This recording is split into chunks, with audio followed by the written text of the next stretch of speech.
Some members of Congress have toured the Everglades detention facility. That includes our next guest, Congressman Maxwell Frost, who represents Florida's 10th congressional district. Representative Frost, thank you for joining us. Yeah, thank you so much for having me. So you described this facility as an internment camp. What led you to that description? Well, two things. Number one, the purpose of the facility. I mean, having something like this in the Everglades, keeping 32 grown men caged, where there's about 4 to 6 cages per tent, to me looks more like an internment camp than any kind of detention facility. And people have to remember that detention facilities are meant to help people, number one, people who are not serving a sentence for a crime, but they are being detained as they go through a deportation process, which is a legal process.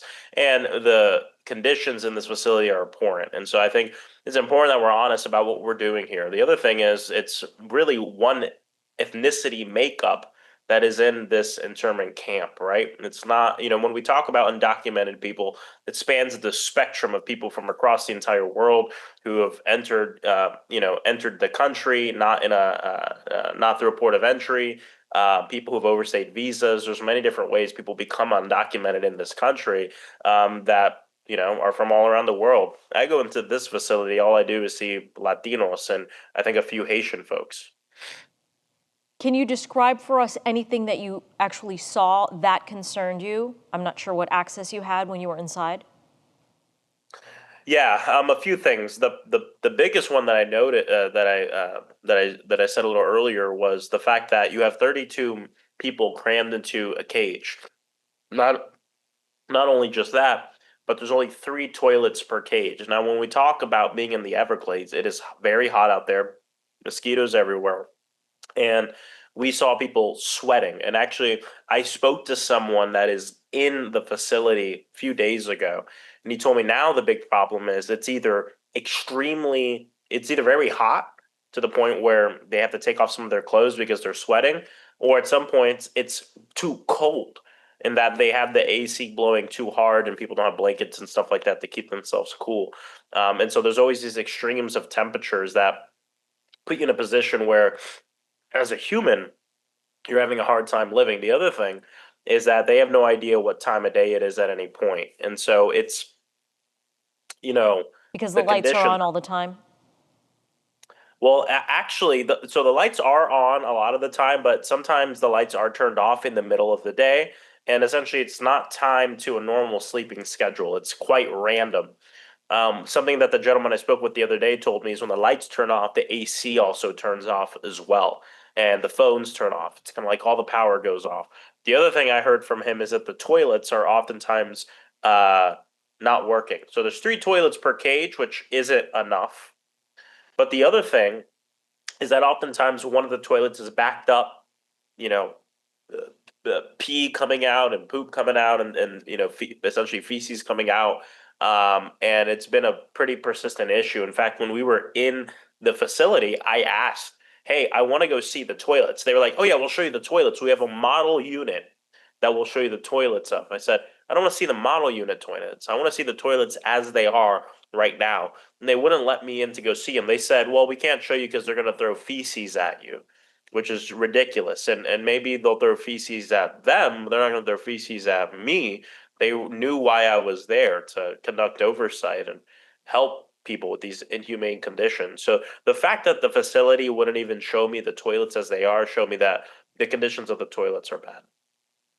Your colleagues on the other side of the aisle, Republican lawmakers, have been speaking with the media and have said that essentially described conditions, quite honestly, completely opposite from what you're describing, saying that it was clean, food was good, that conditions seemed perfectly fine. Why are these descriptions so different?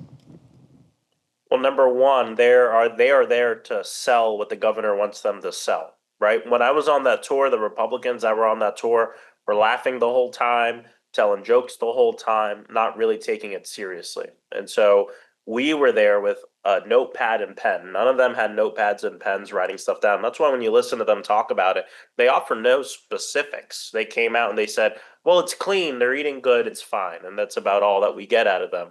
I have specifics on my concerns. And so I'm not here to say it's not a well run facility, it's a well run internment camp.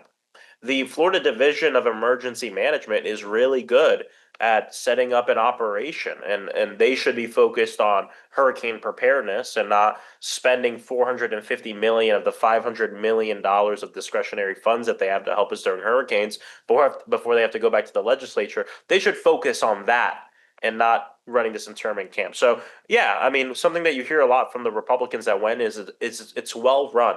It is well run. It's a well run internment camp. It's a well-run internment camp where people are being held in cages. I would say some of the stuff that's not well-run, though, are these reports we're hearing about the toilets being backed up and different things like that. There are many folks who will say that the president was elected to crack down on illegal immigration and that Americans essentially support this idea of getting people who are not supposed to be in this country and who are criminals off the streets, and that this is making that process happen. Your thoughts on that? Well, it would be incorrect to say that most Americans agree with what's going on right now. In fact, the president's polling numbers on immigration have been tanking over the last few months because people feel like he's gone too far. People do not support things like these internment camps or the kidnapping of people in our communities, ICE agents that are masked going into our communities in unmarked vehicles, stealing people from the sides of the road.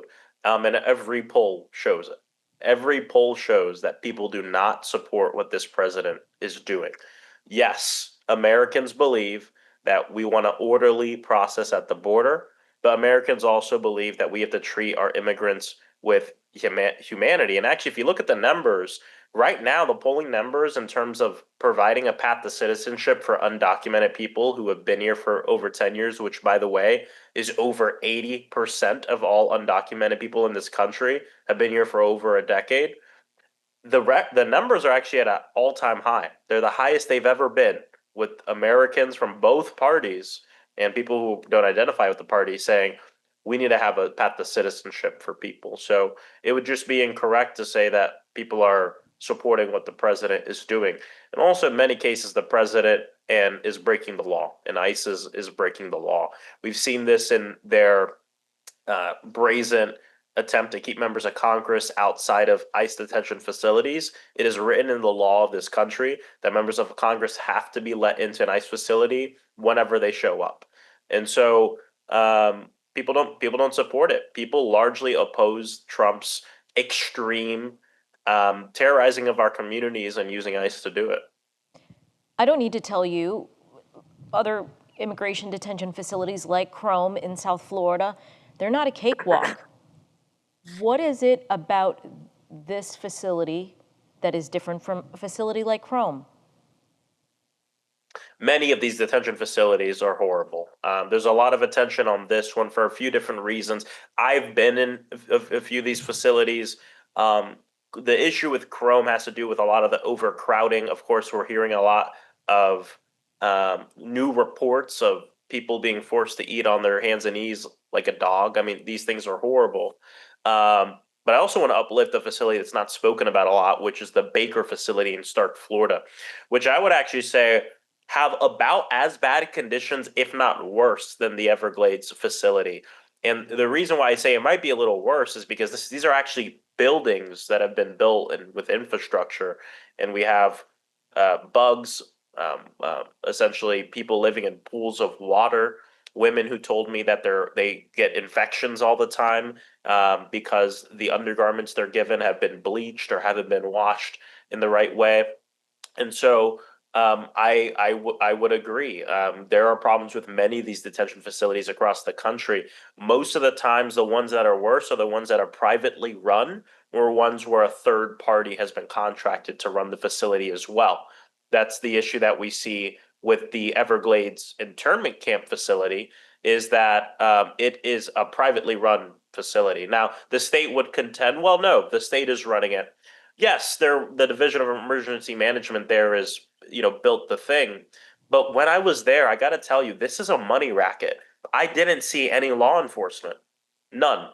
I saw a few members of the National Guard outside the facility, but when I was in the facility, it was all private security companies running what is a federal detention facility operated by the state, paid for by the state, but it's being run by private companies, from the medical unit, which is being run by a company that has never done anything in corrections before, to the security companies that are interacting with the immigrants and detainees there. The whole thing is a money racket. In fact, when we were driving in, I saw two private planes on the tarmac. These two private planes were private planes belonging to the companies, these private companies and these CEOs. So people should be very concerned about the misuse of our tax dollars. But it is true that many of these detention facilities are horrible. They've been horrible for a long time. Part of what makes this one especially despicable is the fact that it is in the middle of the Everglades, harming our environment, of course, and infringing on sacred land, Miccosukee people, but also the fact that we have just this heat. And I also have to talk about the fact that it is a tent city. These are not buildings that have been made. And so that lack of real infrastructure leads to poor conditions. And it's part of the reason that, the power is going out a lot there, and these people are living in heat. It's part of the reason why the toilets are backing up so much. It's because it's a tent city that has been created, and it's part of the reason why the conditions are so poor. Congressman, you recently introduced a bill with Congresswoman Debbie Wasserman Schultz that would prohibit the operation and funding of the facility. You also know that there are lawsuits being presented by, several groups. Do you see a scenario where this facility is actually shut down? I do. We're gonna have to see where the lawsuit goes. After I left the facility, I gave a speech on the House floor to write my experience into the congressional record, which then makes it usable in lawsuits and different things like that. Part of what the state is contending and why they had to why they skipped over the NEPA process is because they're saying it's not a federal facility. When I was in the facility, Kevin Guthrie, the guy who's running it, told me explicitly, and I have it written down in my notebook, quote for quote, that ICE is calling the shots, that ICE is telling them exactly what to do. It is a federal facility that the state is operating, and it's being run by private contractors. That is how that facility is being run. And this new information should change the landscape a bit of the lawsuit. I I also got to say, I think the state knows that it's going to be shut down too. This is part of the reason they keep saying it's a temporary facility. They know it's not sustainable. It's costing taxpayers a fortune. A fortune it is costing taxpayers. And again, this is not being spoken about enough. But in Florida law, the Florida Division of Emergency Management can spend up to $500 million without getting things approved by the legislature. In a state of emergency, the reason why this was done is so when there's a hurricane, they can get moving because every second matters when we're talking about a hurricane to protecting our people and keeping people alive. They are spending that money and they're saying it's going to cost $450 million. It's going to cost more, which means if a hurricane bubbles up in the Gulf tomorrow and it is barreling towards the state, they will not have what they need to get moving to keep our people safe because they wanted to create an internment camp. And because you have to ask yourself, why didn't the governor use the Department of Corrections to create the whole thing? Because they don't have that power to be able to skirt through the process of getting contractors approved, to be able to skirt through the process of going to the legislature. It had to be the Florida Division of Emergency Management. And that should scare people. If you don't care about the conditions, which you should, if you don't care about the conditions, you should at a minimum understand that the resources, the capacity being used is directly impacting our ability to do what we need to do to keep people safe. And I gotta say that I saw this interview with Kevin Guthrie, who he is the executive director of the Florida Division of Emergency Management. He has been doing this work for 30 years and he's good at his job. Florida has one of the best emergency management divisions in the country. And I was sad to see him on Fox News defending this internment camp using essentially political talking points. He sounded like a politician, not an emergency management uh, person.